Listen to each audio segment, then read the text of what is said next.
1993년도에 하나님 은혜를 경험하고 제가 하나님이 어떤 분이신지 좀 알고 싶어서 신학을 시작하게 되었습니다. 근데 그때는 참 가난했었습니다. 아무것도 없었습니다. 그래서 학비도 없고 아무것도 없는 상황에서 무조건 신학을 하기 위해서 광주에 있는 그때만 해도 개혁신학원이라고 그곳으로 들어가서 이미 입학 시기도 늦었는데 학장님한테 막 사정해가지고 입학을 허가를 받았었습니다. 그런데 그때부터는 왠지 이유를 모르겠는데 하여튼 학비도 없었고 기숙사비도 없어가지고 같이 공부하시는 전도사님이 제 생활비를 이렇게 책임을 져주시고 그러셨거든요. 그러니까 호주머니는 아무것도 없었는데 그때는 왜 그렇게 줄 것이 많았는지 모르겠어요. 너무 주고 싶은 게 많았어요. 시간도 주고 싶었고 사랑도 주고 싶었고 정말 그랬던 것 같아요. 그래서 그때만 해도 너무너무 행복하게 그 시간 이후로, 그러나 그 이전에 저도 좀 직장 생활을 하고 제가 이제 외항선이라고 선원 생활을 했었습니다. 그때만 해도 이제 나름대로 직장이 있었으니까 직업도 있었고 월급도 있었고 정규적으로 받는 것도 있고 그러니까 어느 정도 여유가 있어야 되는데 상식적으로 생각하면 재정적인 여유가 있었기 때문에 충분히 마음이 좀 여유가 있어야 되는데 그때는 왜 그렇게 쫓기고 왜 그렇게 갖고 싶은 게 많고 왜 그렇게 부족한 게 많았는지. 그런데 제가 주님을 알고 주님의 사랑을 경험하는 그 순간부터 가난했는데 현실적으로 너무 가난해가지고 매일마다 식권을 얻어 먹어야 되는, 남이 주어야만이 하루하루를 먹어야 되는 그런 상황을 경험했음에도 불구하고 제 마음속에는 조금 더 그게 창피했다거나 그것 때문에 사람이 절망했다거나 전혀 그러지 않고 오히려 더 주고 싶었어요. 없는 옷을 제가 입고 있었던 옷도 주고 싶을 정도로 그런 여유로움이 하나님을 알아가는 그 기쁨 속에 있었던 것을 오늘 이 시간 이 아침에 한번 다시 돌아봅니다. 제가 최근의 일입니다. 얼마 전에 제가 이제 한국에 와서 저희 본부 선교 총무님을 좀 만나고 싶어가지고 제가 선릉이라고 하는 숙소에서 이렇게 차를 몰고 총무님을 만나기 위한 약속 시간을 딱 지키기 위해서 딱 차를 타고 출발을 했어요. 근데 선릉이니까 이게 수원으로 이렇게 바로 수서로 해가지고 이렇게 그 터널로 해가지고 나가면 예전에 제 경험이라면 그쪽으로 나가면 빨리 갈 것 같아요. 근데 다 운전을 해보시는 분들이 너무 많으시니까 잘 아시겠지만 일단 운전석에 딱 앉으면 뭔가 좀 시야가 확 트여야 마음이 좀 편안해지고 뭔가 막 기분이 좀 유쾌해지잖아요. 그런데 제가 출발했던 시간이 좀 애매했어요. 그래서 7시 조금 넘어서 출발을 했는데 너무 막 막히는 거예요. 그래서 일단 나가서 그 진행해 가는 과정이 너무 답답한 거예요. 왜냐하면 앞에 한 2km 정도 되는 앞쪽에 차가 꽉 막혀가지고 어디 가도 못 하겠는 거예요. 그런데 순간에 제 마음속에 어떤 갈등이 딱 생기냐면 예전에 저쪽으로 가보니까 저쪽 수원으로 이렇게 해서 화성으로 가면 금방 갈 것 같은 예전에 가본 경험이 있으니까 그쪽으로 가고 싶은 그 마음이 막 일어나는 거예요. 그런데 제가 이제 내비게이션을 찍고 갔거든요. 요즘은 한국 너무너무 좋아졌죠. 모든 정보가 다 이렇게 입수가 되고 그러니까. 그런데 요즘은 핸드폰으로 웹을 만들어서 가는데 그날도 이제 제 핸드폰으로 찍고 이렇게 가는데 이게 제 생각보다 너무 막히는 거예요. 그러니까 제가 기대했던 것만큼 앞으로 나아가지도 않고 오도가도 않고 약속한 시간은 다가오고 마음이 막 초조해지고 막 불안해지면서 막 마음속에 저도 모르는 막 짜증이 막 올라오는 거예요. 그런데 한순간에 제 마음속에 참 하나님 저를 너무 사랑하셨어요. 그 순간에 갑자기 무슨 생각을 그런 마음을 들게 하셨는지는 모르겠는데 갑자기 내비게이션이 뭔지 딱 기억나게 하시는 거예요.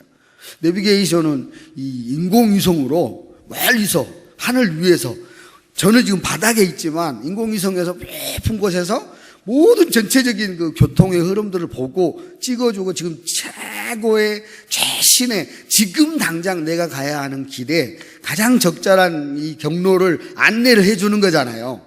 특별히 한국은 정말 좋아져서 거의 정확하더라고요. 그런데 그 순간에 내비게이션이 하늘 위에 있다는 생각이 탁 드는 거예요. 그러면서 맞아, 나는 여기 앉아 있으니까 내 눈앞에는 이 2km 정도 되는 것이 너무 답답해 보일지 몰라도 혹시 모른다. 왜냐하면 높은 곳에 있으니까 요 부분만 좀 막히고 그 이후부터는 쫙 뚫릴지도 모르겠다는 생각이 딱 들면서 저도 모르는 그 갈등을 막 일어나는 갈등을 누르면서 2km만 가보자 이런 생각이 딱 드는 거예요. 그러고 나서 이제 그 선릉에서 지나서 터널 지나서 수서로 또 양재 지나서 수서 방향으로 해가지고 과천 쪽으로 쭉 나가는데 한 2km 정도 쭉 빠져나가니까요.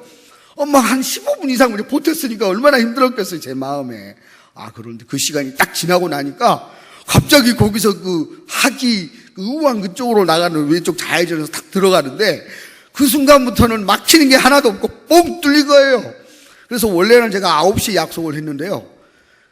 그 시간에 거짓말 안 하고 그 처음에 봤을 때는 한 15분 이상 늦는 것처럼 돼 있는 거예요. 그러니까 어른하고 약속을 했으니까 얼마나 마음에 실수 안 하고 싶은 마음이 있으니까 조급이 있겠습니까?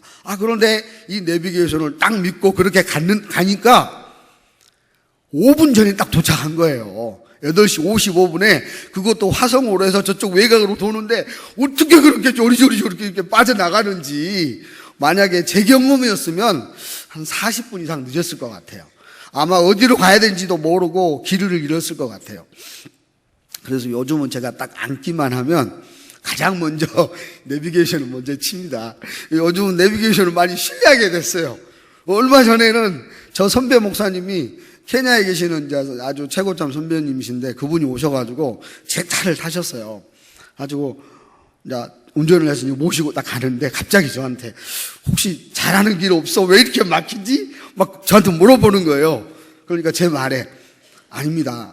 이 웹이 굉장히 정확합니다. 이 내비게이션이 생각보다 굉장히 정확합니다. 아마 다른 데도 다 마찬가지일 것입니다. 이런 얘기가 제 입에서 탁 나오는 거예요. 그래서 깜짝 놀랐습니다. 제가 왜 아침에 내비게이션 얘기를 할까요? 여러분, 우리 내비게이션이 누구입니까? 저와 여러분의 내비게이션이 누구이십니까? 오늘 본문 말씀을 보면 우리는 하고 저와 여러분이 영적인 아이덴티티, 영적인 정체성을 이야기하고 있습니다.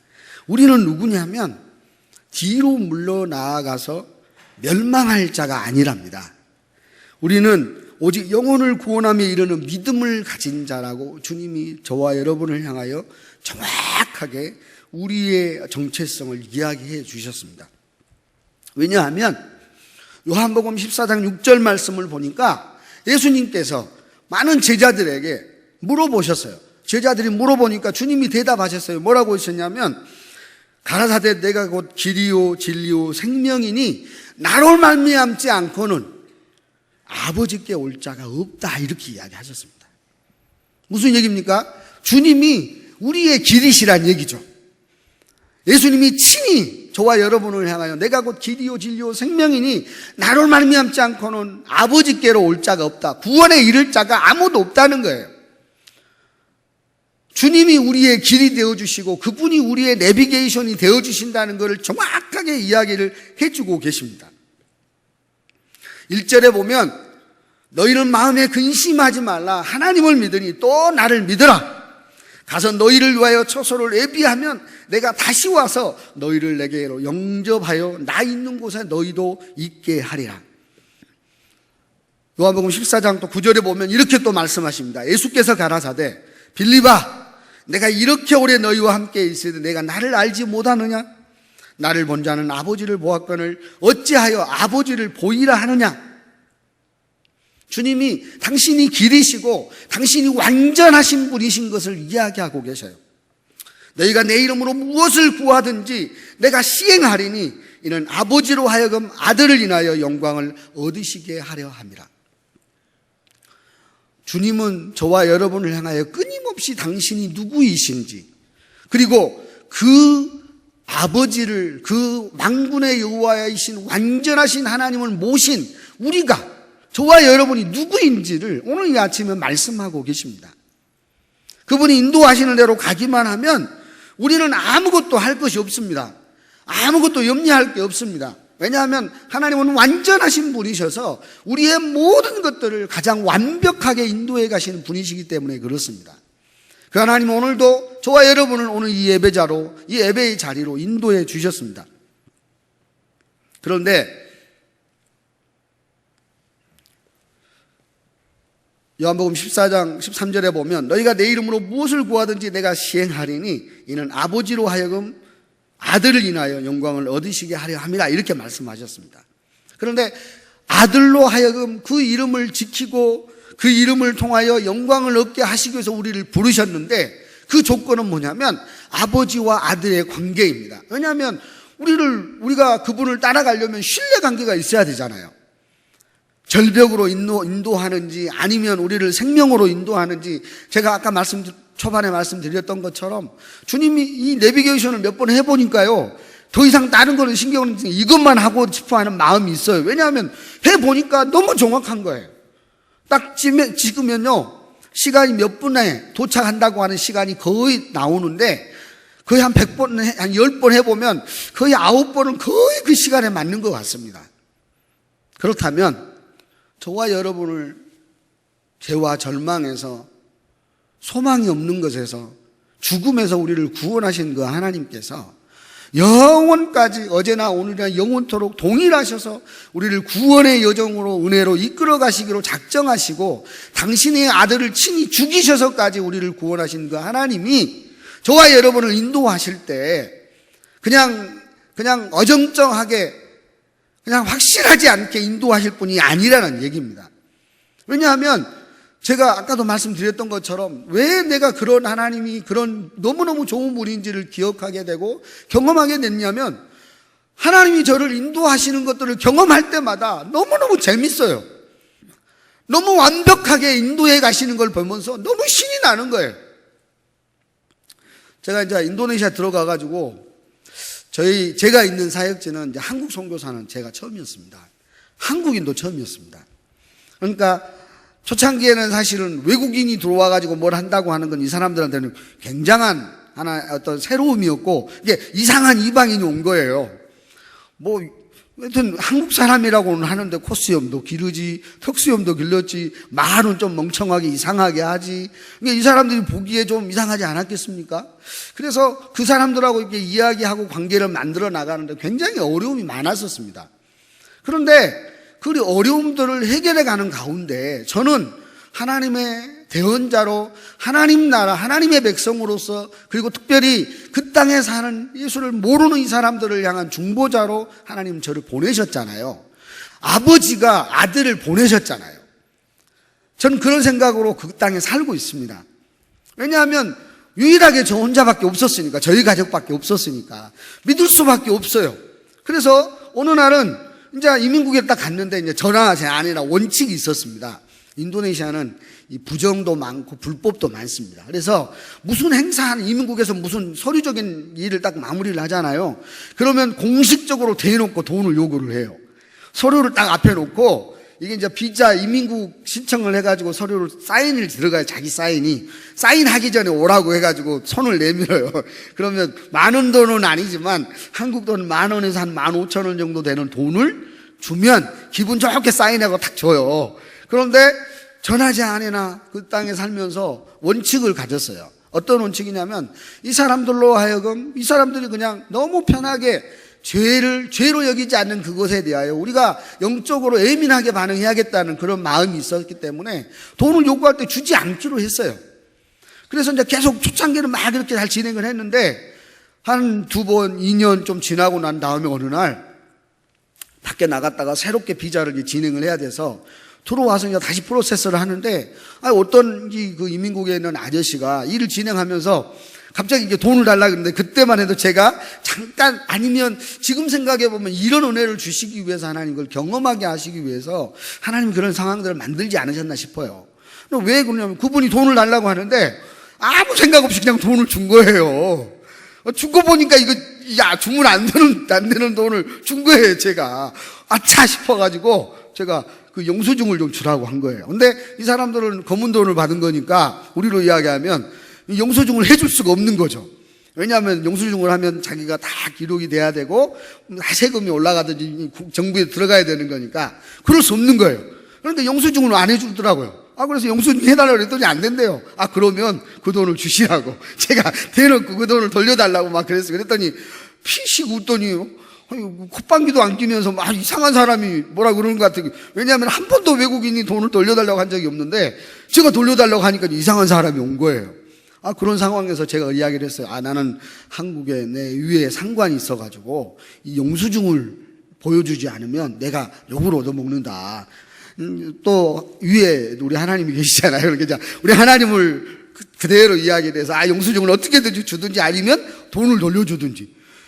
안 그러면 그때 제가 이렇게 말을 했어요. 안 그러면 나는 하나님 앞에 죄를 짓는 사람이다. 나 하나님을 믿는 사람인데 당신으로 하여금 죄를 짓게 만드는 것은 그건 옳지 않다고 생각한다. 하나님께서 당신을 하나님의 백성으로 만드는 그 일에 내가 도움을 주고 싶어서 이야기를 하는 거다. 그 얘기를 하고 그 다음날 그냥 왔어요. 와서 이제 제가 제 아내랑 같이 이제 상의를 하면서 이런 일이 있었다 그랬더니 내 아내랑 같이 무슨 일을 했냐면 기도를 했습니다. 하나님, 이 사람이 우리가 이제 하지 않기로 했던 일을 또 모르게 했는데 하나님 도와주셔서 은혜를 베풀어 주십시오라고 하나님께 우리 주 예수의 이름으로 간절히 기도하고 그냥 잊어버렸어요. 그리고 이제 그 다음날 또 가야 돼서 그 사람을 만나야 되거든요. 그래서 이제 만나게 돼서 이제 애들을 다 데리고 이제 갔는데 그날 저녁에 하나님이 놀라운 일들을 하신 거예요. 무슨 일을 하셨냐면 이 사람 잠을 안 재우신 거예요. 잠을 한숨도 못 잔 거예요. 자기는 이제 집에 들어가가지고 자려고 하는데 제가 생각이 나가지고 그 돈을 이게 우리로 이야기하면 뺏어 먹은 것이 너무 마음에 걸려가지고 잠 한숨도 못 자고 얼굴이 빨개져가지고 있는 거예요. 그래가지고 이제 제가 갔더니 그 다음날 저를 이렇게 몰래 부른 거예요.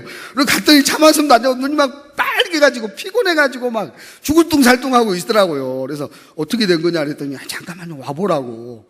그래서 왜 그러냐 그랬더니 내가 어제 당신 얘기를 듣고 난 다음에 잠을 한숨도 못 잤노라고. 이거 어떻게 해야 될지를 몰라가지고 이 돈은 내가 쓰면 안 되는 돈 같아가지고 다시 돈을 가지고 왔는데 돈을 돌려주고 싶다고 그래서 돌려받겠냐 그래서 제가 주라 그랬어요. 돈을 다시 돌려받았습니다. 그리고 나서 내가 얼마나 하나님께 감사했는지 그러고 나서 제가 이제 돈을 돌려받고 난 다음에 왔더니 제 아내가 그러는 거예요. 여보 그러면 이걸로 끝내면 의미가 없으니까 그 사람한테 정말 당신이 정직한 사람이다. 당신 정말 하나님의 은혜를 입은 사람이다라고 이야기해 주면 좋겠노라고. 그러고 나서 이제 그때 뭐라고 했냐면 제가 그냥 안 가고 한국에서 가져온 홍삼 캔디가 있었어요. 많지도 않아요. 이 홍삼 캔디 사면 한국 돈 한 5,000원, 6,000원 되는 것 중에 거의 50개인가 100개 정도 들어가 있는 것 중에 몇 개 빼고 인삼차 집어넣고 이쁘게 포장해가지고 갖다 주면서 그 사람이 얼마나 정직한 사람이고 당신 때문에 내가 얼마나 은혜를 받았는지를 이야기를 했는데 이 사람이 그 어두웠던 얼굴이 그냥 환해지면서 그 뒤로 그 사람하고 얼마나 많은 도움을 제가 받았는지 모릅니다. 얼마나 하나님 놀라운 분이신지 모르겠습니다. 하나님은 제가 왜 이런 기도를 했겠습니까? 왜냐하면 하나님이 어떤 분인지를 너무 잘 알았고 하나님께 기도하면 하나님이 이런 일들을 이루어 주시는 것들을 너무나 잘 알고 있었기 때문에 그 하나님을 믿고 믿음으로 이 일에 순종하고 나아갔기 때문에 하나님 이런 일들을 저에게 주셨다는 것을 저는 확신합니다.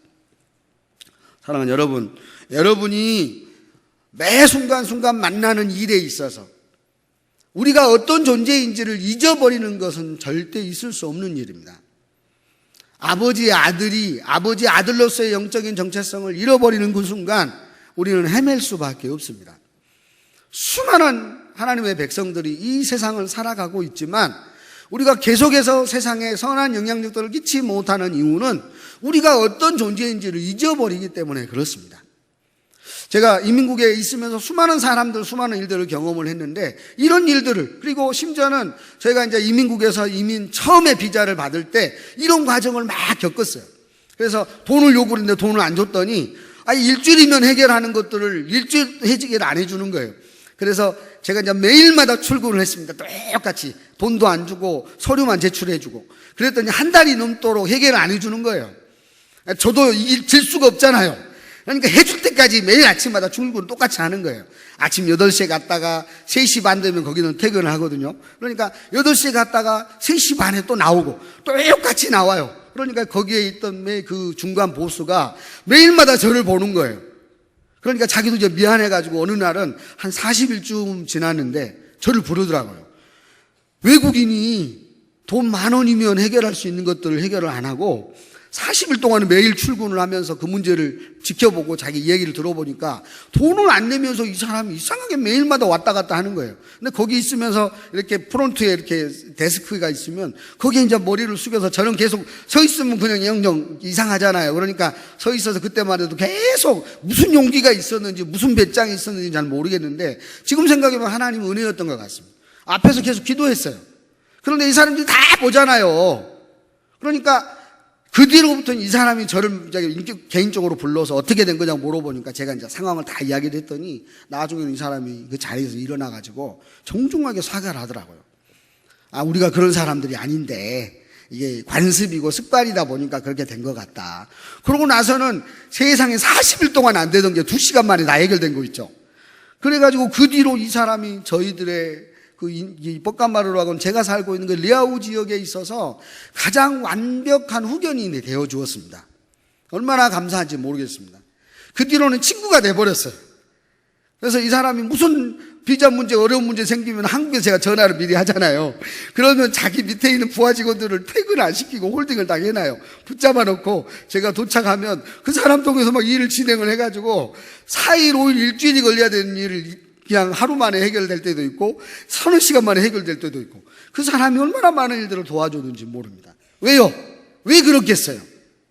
뭐 아시는 것처럼 보시는 것처럼 이게 키도 조그만 하고 막 저기 도적같이 생겼잖아요. 제가 뭐 얼마나 대단했겠습니까? 그러나 제가 대단한 거는 우리 주님이 대단하시기 때문에 제가 대단한 거죠. 그래서 그 사람들 이민국에서는요 지금도 이제 사실은 제가 이제 또 들어가면 이민국 일을 또 진행을 해야 됩니다. 근데 예전에 있었던 일, 제가 알던 사람들은 다 다른 데로 갔어요. 다 승진해가지고 갔는데, 이제는 또 새로운 사람들한테 도움을 받아야 됩니다. 그러나 원칙은 분명합니다. 하나님을 의지하고, 하나님을 믿는 하나님의 사람으로서의 행위들을 해가야 되는 것입니다. 행위를 하는 겁니다. 믿음의 사람의 삶을 사는 겁니다. 그럴 때 하나님이 간섭하시고, 그럴 때 하나님께서 우리가 어떤 존재인지를 그 이방 땅에서 그 사람들에게 보여주기 때문에 하나님이 간섭하셔서 일해 주시는 겁니다. 저만 그러는 게 아니고요. 오늘 이 자리에 하나님을 예배하기 위하여 하나님의 부르심을 입고 사명자로 살기 위하여 하나님 앞에 매일마다 몸부림치는 사랑하는 우리 홍성교회 성도님 여러분 한 사람 한 사람 모두 다 동일합니다. 왜요? 우리는 주님이 말씀하셨어요. 너희는 우리 입장에서는 우리는이지만 우리 주님 입장에서는 너희는이죠. 왜요? 당신의 아들이니까, 당신의 자녀이니까, 당신이 피 흘려 죽음으로 사셨던 영원한 하나님의 귀한 보물이니까 그분이 보시기에는 너희는이죠. 내 아들이니까. 그 아들이 행할 때, 그 아들이 뭔가를 일을 하려고 했을 때 주님 간섭하지 않으시겠냐고요. 당신의 이름을 높이 들고 당신의 깃발을 높이 들고 나아가는데 주님이 가만 계시겠느냐고요.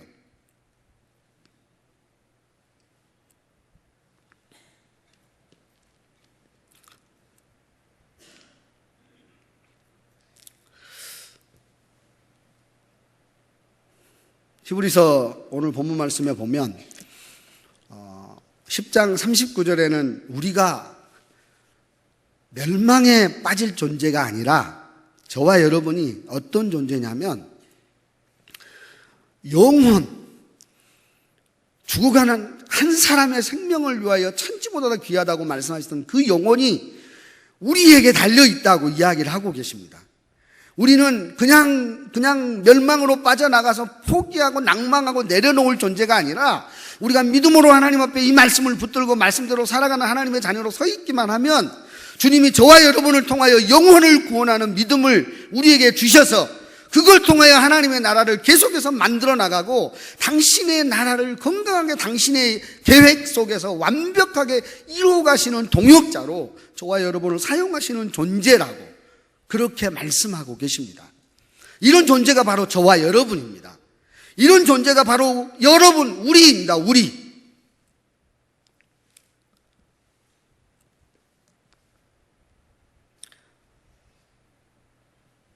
히브리서 11장에 보면 믿음으로 살았던 수많은 믿음의 사람들에 대한 얘기가 나옵니다.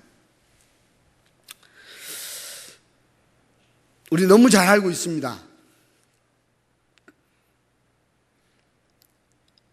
믿음으로 에녹은 죽음을 보지 않았다고도 합니다. 또 믿음이 없이는 하나님을 기쁘시게 하지 못하기 때문에 하나님께 나아가는 자는 반드시 그가 계신 것과 또한 그가 자기를 찾는 자들에게 상 주시는 사람인 것을 믿어야 한다고 이야기하고 있습니다. 시간이 많이 갔네요. 모든 믿음으로 살았던 사람들은 믿음을 따라 죽었다고 이야기합니다. 그런데 약속을 받지 못했대요. 당신이 믿음으로 사는 그 순간에 자기들이 꾸고 소망했던 것들을 약속으로 받지 못하고 죽기도 했답니다. 히브리서 11장 22절에 보면 믿음으로 요셉은 임종시에 자기 자손 이스라엘 자손에게 떠날 것을 말했다고 이야기합니다. 그런데 출애굽기 13장 19절에 보면 모세가 요셉의 유고를 가졌다고 이야기를 해요. 이건 무슨 얘기냐면 믿음으로 요셉이 자기 후손들에게 430년 후에 일어날 일들을 이야기를 했는데 그것들을 지켜나가는 일에 있어서 430년이 지나고 난 다음에 자기의 후손이었던 모세가 그 급박한 출애굽 시기에 자기 조상 요셉의 유고를 들고 그 출애굽 상황을 이끌어가고 있었다는 얘기입니다. 믿음으로 반응했다는 얘기입니다. 믿음으로 자기가 처해야 되는 하나님이 주셨던 생명과 도전들을 믿음으로 붙잡았다는 얘기입니다. 믿음으로 나라들을 이기기도 하고 의를 행하기도 하고 또 사자들의 입을 막기도 하고 또 어떤 이들은 믿음으로 살다가 조롱과 채찍질을 당하기도 하고 경박과 결백과 옥에 갇히는 시련을 당하기도 하고 돌로 치는 것과 톱으로 켜는 것과 시험과 칼로 죽임을 당하고 양과 염소의 가죽을 입고 유리하고 굴과 그리고 궁핍과 환난과 그리고 학대를 받았다고도 이야기합니다. 사랑하는 여러분, 우리는 이런 믿음, 우리 선배들이 믿음의 선배들이 살았던 그 믿음들을 살아가야 됩니다. 그럴 때 이런 사람은 세상이 감당하지 못한다고 말씀하고 있습니다. 저와 여러분은 우리가 이 믿음의 행위도로 하나님 앞에 믿음으로 순종하면 이 지금 혼탁하고 이 어지럽고 이 답답한 이 세상 가운데 이 세상이 우리를 감당하지 못할 것입니다. 이 세상은 절대로 우리를 흔들 수가 없습니다. 왜냐하면 하나님이 우리의 아버지가 되시고 그분이 우리를 신실하게 은혜로 이끌어 주실 것이기 때문에 그렇습니다.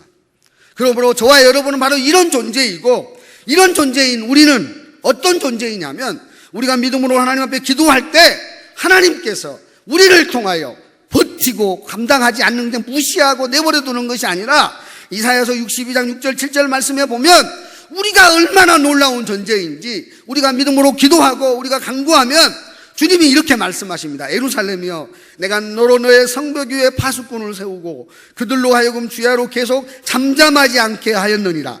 너희 여호와로 쉬지 못하게 하는 자들아. 사랑하는 여러분, 저와 여러분은 어떤 존재이냐면 우리가 믿음으로 하나님의 자녀된 존재인 것을 인정하고 믿음으로 기도할 때 우리가 기도하는 그 순간 하나님 만군의 여호와이신 여호와께서 우리의 기도를 통하여 쉬지 않으신다는 얘기입니다. 쉬지 않으시고 발부둥 치시며 우리가 기도하고 간구하는 것들을 이루어지기 위하여 쉬지 않고 계속해서 움직이시며 당신의 이름을 심지어는 또 여호와께서 예루살렘을 세워 세상에서 찬송을 받게 하시기까지 그로 쉬지 못하게 하라. 할렐루야. 저와 여러분은 우리가 눈물로 믿음으로 하나님께 간구하면 주님이 쉬지 못하시면서 그 기도에 반응하시며 당신의 사랑하는 이 아들의 기도에 그리고 그 믿음으로 순종하는 사명자로 그 부르심 앞에 충성된 하나님의 사람들이 믿음으로 살아갈 때 그 일을 위하여 여호와께서 쉬지 않으시고 우리가 기도할 때마다 여호와를 기억하게 만들어서 그분이 우리의 삶들의 주인 되시고 친히 이끌어 가시는 놀라운 그 은혜를 저와 여러분에게 오늘 이 아침에도 주실 것을 믿습니다. 내일 아침에 출국합니다. 지금 계속 아내랑 막 고민하는 거 짐을 어떻게 가져갈까 어떻게 이거를 편하게 가져갈까 막 고민을 하는데 한순간에 그런 생각이 들었어요. 언제 우리가 이런 고민들을 했지? 벌써 좀 무디어지고 너무 편한 것을 찾고 있는 저를 많이 봅니다. 선교사는 항상 준비를 해야 된다고 합니다. 죽을 준비도 해야 되고 떠날 준비도 해야 되고. 그런데 떠날 준비가 안 돼 있는 저를 많이 봅니다.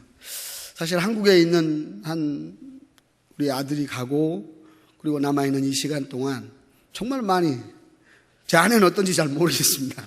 저는 너무 많이 무디어졌습니다. 그래서 한국에 있는 게 너무 힘듭니다. 왜냐하면 제가 있어야 될 자리가 아닌 것 같고, 그래서 다시 선교지로 돌아가고 싶은 마음이 간절합니다. 그러나 한편으로는 너무 두렵습니다. 무슨 일이 벌어질지, 어떤 일을 행할지, 어떻게 순종해야 될지 잘 모르겠습니다. 그러나 분명한 것은 우리가 어떤 존재인지 저는 너무 잘 압니다. 그러므로 죽음을 위하여 당신의 생명을 바쳐 저를 구원의 은혜를 주셨기 때문에 제가 또다시 메신저로 말씀을 붙든 자로 하나님 앞에서 또 다른 제가 있었던 그곳으로 돌아갈 때 주님 또다시 저에게 은혜를 베푸시고 저랑 동행하시고 은혜로 인도해 주실 걸 믿기 때문에 가는 것입니다. 사랑하는 여러분 또한 마찬가지입니다. 이제 또 예배가 끝나고 또 한 주일 동안을, 한 달 동안을, 1년을 하나님의 말씀을 붙드는 하나님의 백성으로, 영적인 정체성을 분명히 붙들고 믿음으로 나아가는 하나님의 백성으로 살아갈 때 많은 일들이 일어나겠죠. 많은 답답함과 막막함들이 있겠죠.